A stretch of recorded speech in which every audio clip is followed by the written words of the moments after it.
ચાઇનામાં મોટાભાગના ઉદ્યોગ ધંધા વેપાર છે ને એ લેડીઝ હલાવે છે અને આપણે ભારતમાં છે ને ખાલી મહિલાઓ સોફેસ્ટિકેટેડ કામ જ કરતા હોય છે. પણ હવે એવા દાખલા જોવા મળે છે કે લેડીઝે અમુક ઉદ્યોગ ધંધામાં આગળ વધે છે. તમને હું બતાવું. આ છે ને હેમાલી જૈન છે અને મૂળ મોરબીના છે. અમદાવાદમાં એ સ્ટોન કટિંગના ટૂલ હું તમને બતાવું. તો આ સ્ટોન કટર છે ને એ આવા ટૂલનો બિઝનેસ કરે છે અને એ પાછું ઇમ્પોર્ટ કરીને ચાઇનાથી ઇમ્પોર્ટ કરી અને સ્ટોન કટર માર્બલ ગ્રેનાઇટના નાના મોટા આ બધા કટર બનાવે છે, મગાવે છે અને વેચે છે. અને એના સિવાય કોર કટિંગના ટૂલ હોય એટલે દિવાલમાં કે સ્ટોનમાં કે મોટો હોલ પાડવાનો હોય તો એના ટૂલેય મગાવે છે.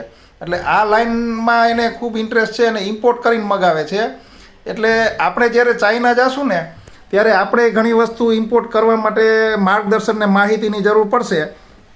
તો કેમ ઇમ્પોર્ટ કરવું, શું ડોક્યુમેન્ટ થાય, શું પ્રોસેસ થાય, આવી બધી જો જાણકારી જોતી હોય તો હેમાલીબેનને આપણે કોન્ટેક કરી અને એ જાણકારી આપશે.